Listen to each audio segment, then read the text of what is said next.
including myself and many of us, have been calling upon the government to stop corruption. But more than that, we've gone beyond to ask the international community to assist us in fighting corruption, because our government has political will and power to fight corruption. So we are very grateful for what the United States has done, and we hope that there will be more sanctions because they are more corrupt. Let me come back to you, Senator, why this protest? And is it the numbers that you had expected? Only hundreds of people. We expect a whole lot more. Part of the strategy is what we refer to as negative elements. On the radio, they said that we have postponed our march. So everyone else in this country has thought we have postponed it. But it doesn't matter. More than the numbers is the significance of the opportunity to present the message to the entire world. What we're seeing is significant boost to our internal local fight against corruption. When you have U.S. Treasury Department imposing targeted sanctions on individuals accused of public corruption, accused of public trust, and as a result has decided to blacklist all of the sanctions on their resources to travel in all of these things. We see it as the greatest assistance that the United States can do for us in helping us to fight against corruption, not only because of this government. I've repeatedly said this government is insignificant in my opinion when we refer to this significant fight against corruption, because it tackles corruption for the future for all succeeding governments, for all of us, every one of us. This has nothing to do with the few of them that have been sanctioned.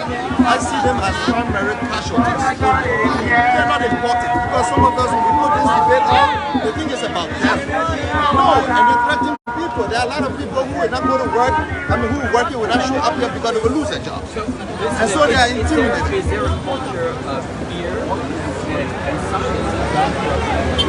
Of course, there is an established law,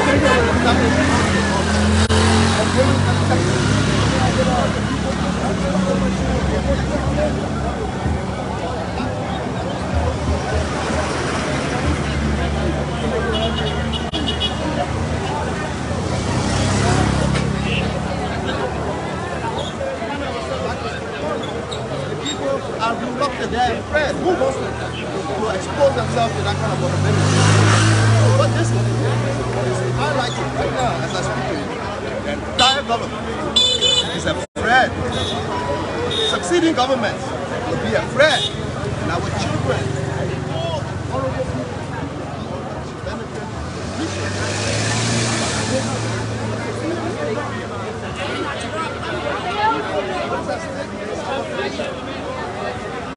This is one of the countries in the world where succeeding generations are worse off than the older generation.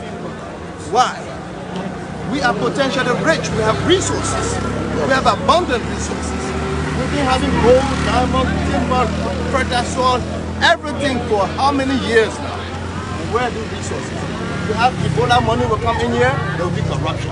You have COVID money, there will be corruption. You have donor money, there will be corruption. You have government share of these concessions, there will be corruption.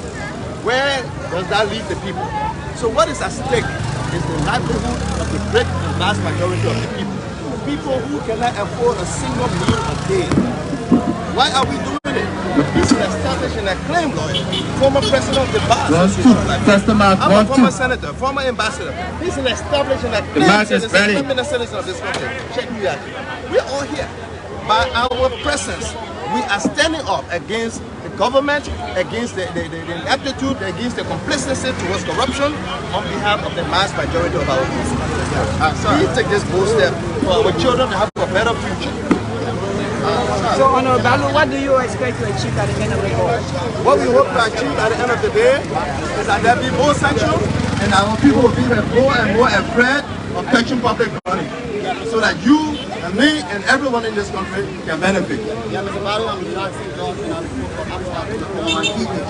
sir. I want to know. More sanctions is the only way to tackle corruption. It's not the only way. What's the way forward? The way forward is for our own government, through our own integrated institution, to be proactive, to be effective, and to assume the responsibility in dealing with corruption. In the absence of that, any external assistance by way of this Treasury Department sanction is a welcome move, and we hope that they will continue and do more. Let's make no mistake here. We are calling on sanctions against people who steal government money. Okay? If anybody has a problem with that, then I'm sorry, but we owe you no apology. We have to protect our country and we protect ourselves from ourselves, so that we don't ourselves commit corruption because these sanctions exist. Mr. Badu, do you think this sanction on the Georgian government, it is a veto for the opposition? Again, the Americans themselves have said, this is not a sanction on the George Weah government. We have never pretended for a second that our march, our action is geared against the George Weah government. Not in my view. We the people, our people-focused movement, our people-centered movement is addressing the common threat to all of us, irrespective of our political divide. So we don't go through the petty discussion of politics, not at this stage. There are other platforms you can do with that.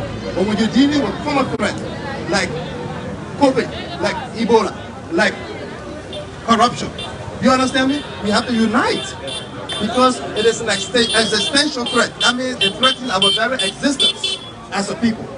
So, because they fail to do their part as government, any outside assistance in this fight is a welcome fight. That's what we say.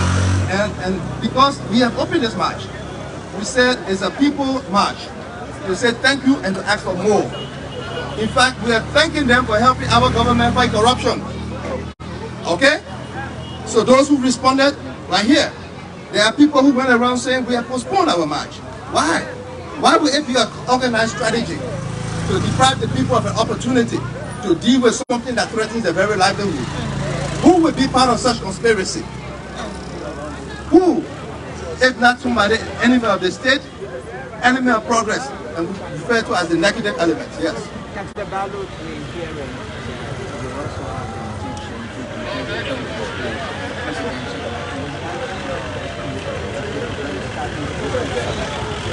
I will not respond to any question that has nothing to do with the issue at hand. These are the very issues that I refer to as distraction.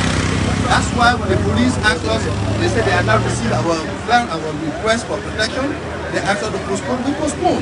That's why all of our utterances and anybody under the banner, we the people, our people-focused movement, has never criticized or informed government, insulted government, or even referred to the Magay, CFOs and these people. The only thing I said, and I will continue to say, we don't mention them because they are insignificant for the fight against corruption. They are the first casualties. They are non-entities. I will not dignify anybody to put them in front of such a huge debate, national debate, futuristic effort that we are fighting for. So don't drag us into distraction. I've always said to people, if you're going to own road, don't let anybody make you vex if you end up on bypass.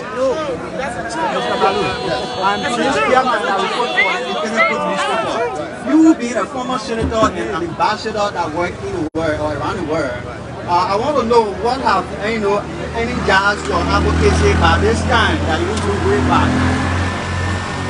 If you say that I didn't do way back, that means you've not been following it. But I will excuse that because maybe you are traveling, you are out of the country, so you don't know who Tiawan Gongloe is, what I stand for, and what I represent. However, assuming that we didn't do anything way back, does it stop us from doing something today? No. Assuming that we failed before, does that mean we should fail today? No. The only reason we were called on the CDC-led government, the George Weah government, is because he is the government of the day. That's the only reason I will refer to them. Because they have the responsibility at this point in time to fix the country. They have the responsibility at this point in time to address the ills of the society, because they are the government. Because he is the president. Okay? That's the only reason why I will make reference to him. Make no mistake, I form part of the early Joseph Sirleaf government. In our government, President Sirleaf admitted to the difficulty in fighting corruption. George Weah CDC campaigned on us.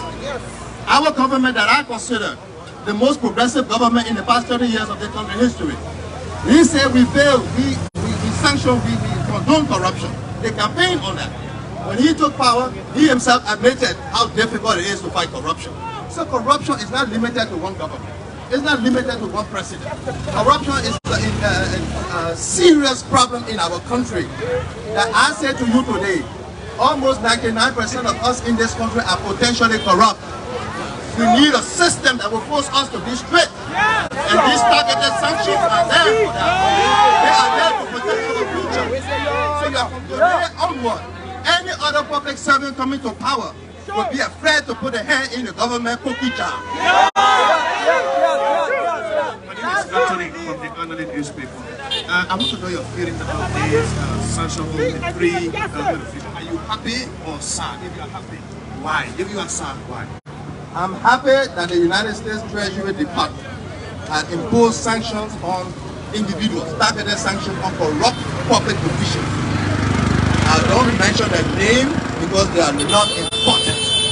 You understand me? What I am looking at today, anybody, including John Baruch, myself, went in public trust.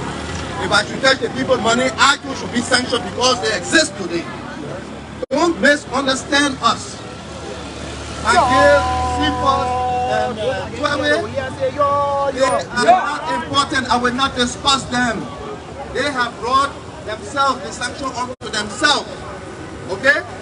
Are they the only ones in the country in government corrupt? Are they the only ones touching the public money? No. Are they the only public corrupt officials? No. We're asking the U.S. government, the Treasury Department, to increase the X-ray on Liberia and to impose further sanctions on people that they have evidence have stolen our country money. And if there is a system put in place to even go back in time and address all public officials who have been corrupt, I will welcome it. You understand me? Don't distract by your question.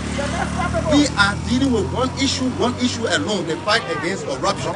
Our mandate here is to thank the Americans for that and to ask them to do more. In fact, we're going to add the word, please do more.